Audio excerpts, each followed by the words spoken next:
Welcome back to the Toolbox tutorial series. In this tutorial, we'll be making some Greybox materials. So our objectives for today are going to be to create a master Greybox material and then to create some Greybox instances that we can then use in our prototyping. So let's go ahead and get to it. Okay, here we are back in Unreal. In between the last tutorial and this tutorial, I added a little scene here just to add some flair and life to the room. I'm also going to use that to demonstrate the gray boxing and what it looks like.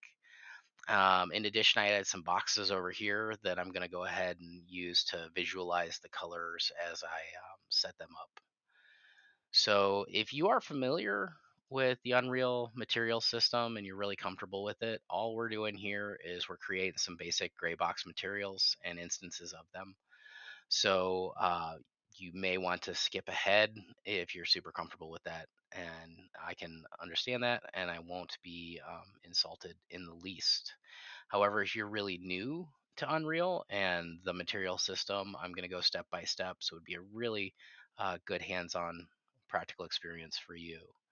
So we're going to go ahead and get started now. I've added a folder for my materials within my toolbox content. And I'm going to create my first material by right clicking and clicking material. And then I'm going to go ahead and name it. I name it mat_master gray box. Now this is my master material for my gray boxes. So what I'm doing here with the naming convention is I have it mat, which is pretty standard. A lot of people use that. Um, by giving it that prefix, you can then search and then pull up all of your materials all at once. And then I also personally, will name my master material, master, so that way I know it's going to have a lot of instances built off of it, just to kind of protect myself from, deleting it or removing it because it'll have a chain of things that are dependent on it. So that being said, we open it up and we are now in the Unreal Material System. Now, within here, it's a node-based system. It's like super easy to use. We're not actually doing a lot with it, but this is just, a basic material. When we get to the vertex colors, that'll have a lot more going on. So, I look forward to getting that one out as well. So for this one, the things we're most focused on is going to be our base color, which is the color of the material, our metallic scalar, which is going to be whether it's metal or not, and our roughness, which is how shiny or rough something is. So what we want to do is we want to expose these as parameters. So when we create an instance, we can change those on the fly. So we go ahead and promote this to a parameter. Now, since we're pulling off the pin, it's just going to name it off of that pin. So we really don't even have to change that. We just leave it as is. And then the same thing with metallic and then also roughness. We're going to go ahead and expose those parameters. Now, for metallic, you're going to want to set your slider max to 1 and make sure your minimum is to 0. Like I said, metallic is kind of an on or off. You want it to either be 0 or 1. You can pick a value in between 0 and 1. It's just not going to look right. And you definitely don't need a value that's below 0 or above 1 because, like I said, it's a scalar, so it doesn't want to live outside that range. For our default value, we're going to go ahead and set it to 0 because we don't want this to be a metal object. We want it to be nice and flat. We're going to use it for, checking lighting and blocking things out. So we don't want it to have like extra um, texture to it that we don't want to have to feel. So then the next thing is our roughness. Very similar, minimum is 0, max is 1. And then our default value, I've set mine generally to 0.85. That's where I'm happy. It's nice and flat, but yet still gets just a little bit of reflection. And that's pretty much all you have to do with the initial setup for the material. So we save it, and then we're good to go there. Close that down, and now it's all set and ready to go here. Now from here, we're going to build off of this. So we're going to create an instance of this. So we go create an instance. And an instance is everything that's inside here all compacted down, and we're able to just change the parameters that we want to change that we exposed. So we're going to name it MI for material instance, and then Greybox, and then 01. Now the reason I did the underscore 01 is as I duplicate this, Unreal will increment that value at the tail end for us. So it makes it super handy. So we'll end up with 1, 2, 3, 4, and so on. So my first one, I'm going to leave it as black. I'm happy with where it's at. I'm going to go ahead and drop that on my first cube. And then that is that first value. And I can see it nice in my, my workspace here.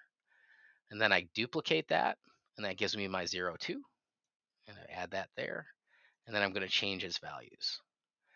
So down here, these are the parameters we exposed. You see the metallic and the roughness. We don't really want to change those in any of them, but we do want to change the base color.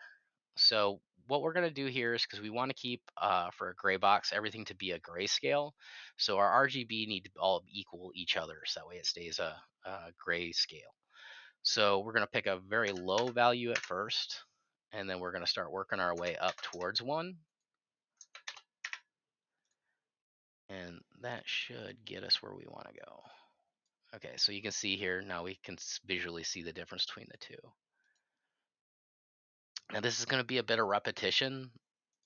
So when you start, if you decide to like skim ahead, when you start seeing colors appear down here, that's when I've hit the next spot. Okay, so up here, we're going to keep changing our values a little bit. So 0.02, 0.02, 0.02.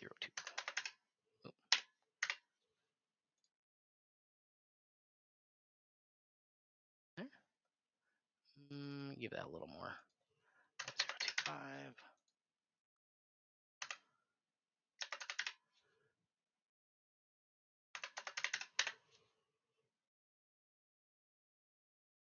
That's a little better. Okay, and then duplicate. Drop that on my next cube.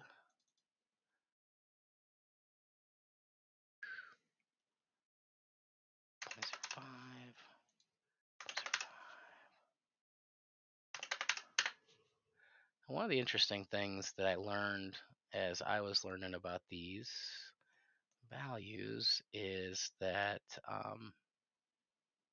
I got 1, 2, 3, 4. Okay, that was as I was saying. One of the things I learned as I was learning about this, and I thought that was really interesting, is apparently our eyes can see the differences between the dark colors more readily than the lighter colors. So as we get farther closer to 1, we need to make a bigger jump for it to be noticeable, which I thought was really interesting.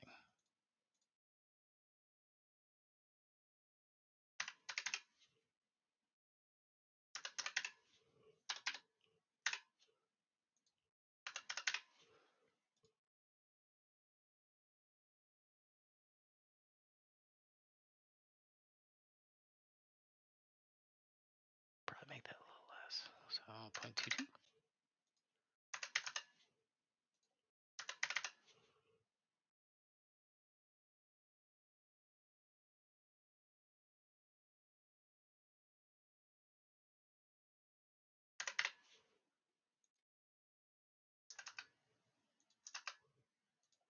A lot of this is kind of dealer's choice as far as what you prefer. I like that. That'll work. This one, I think I'm going to make it 0.5.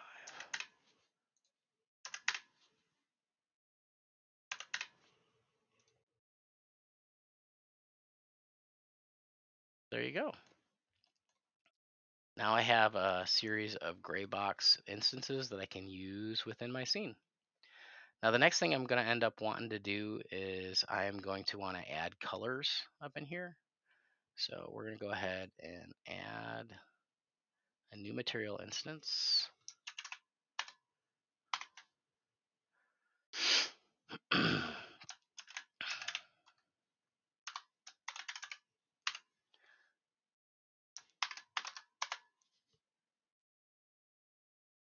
for those that are returning, give them a second to pick up right about here. You'll see a color. Hopefully they'll get it. So if you're returning, what I'm doing here is I like to have some additional colors for gameplay objects, like buttons and things like that I want to really stick out when I'm testing. So I make a few of those. Usually I do a red, a green, a blue, purple, and a yellow. So that is what I'm doing here.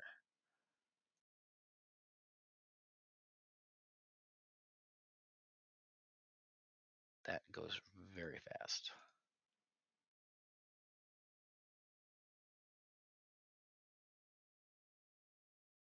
Like I said, all I'm doing is duplicating and then changing that one value. And then maybe I'll do a purple.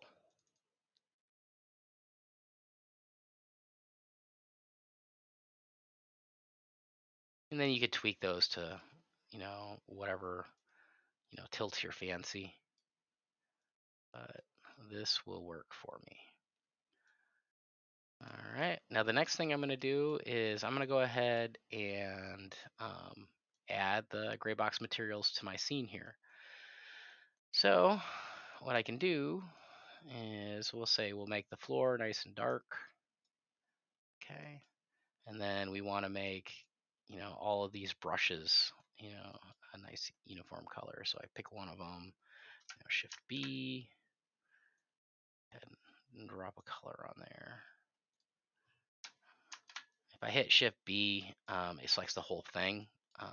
One of the things I have run into with using these brushes is, it'll want you to do just one face at a time, and that is inconvenient. So Shift B will get me all of the faces.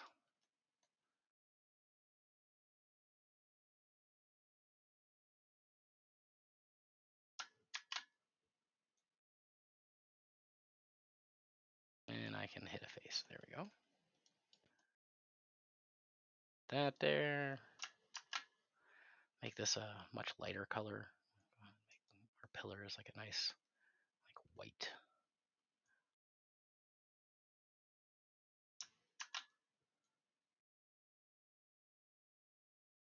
Essentially what I do is I kind of blocked this platform out, right? So like if I was doing a level design or whatnots, this would be all blocked out, and I can then take that and start making more refined assets after we've checked everything out. And then I'm imagining this over here is a button that you would push, and this is some sort of platform that we would get on, that sort of thing. So those are features that I want really visible, so that way as I'm testing I can check it out. So now I've got this all set up, and one of the nice things about this Greybox material, these Greyboxing here, is now I can play with the lighting to see how it's going to look without being affected by color. So I can go over here to my light source, and which is my directional light, and then I can change its angle, which will change basically the time of day it is. And then find a, it's moving real fast, but that's okay. There we go. So I can kind of this is kind of a dusky kind of time, or morning. That's nice. I like that. And then I can also go in and I can change the color. So say we wanted to affect a kind of a different feel for the scene, adjusting this, and we can really play with the color and the lighting without muddying it up with other textures and stuff like that. So I kind of like that. So then you got this nice little scene here, and then like I said, you can see the buttons and that sort of thing. So it's like I said, it's nice for blocking. The main reason that I'm doing it this way is because it seems that every time I do a project, I end up making this exact layout of materials and material instances every time. So to save myself some time, I'm creating this here toolbox, and then we'll just be able to drop it in and go from there. And hopefully you'll be able to do the same. For my next tutorial, I'm gonna do a three vertex or three color vertex material, which will draw the vertex color from each face of an FBX file coming in, and then be able to modify and change the color on that particular face. It's a nice way I can get three colors out of one material, and I don't know, I just like to have it when I'm prototyping and kind of really like down and dirty putting things together. So that's what you can look forward to in the next video. If you have any questions or suggestions, comments, and concerns, feel free to leave them, and I will read and respond as best as I can. I'm relatively new at putting videos out, so if you could be kind, I would appreciate it. But beyond that, I'm more than happy to hear some constructive criticism. Thank you for your time, and I hope to see you soon.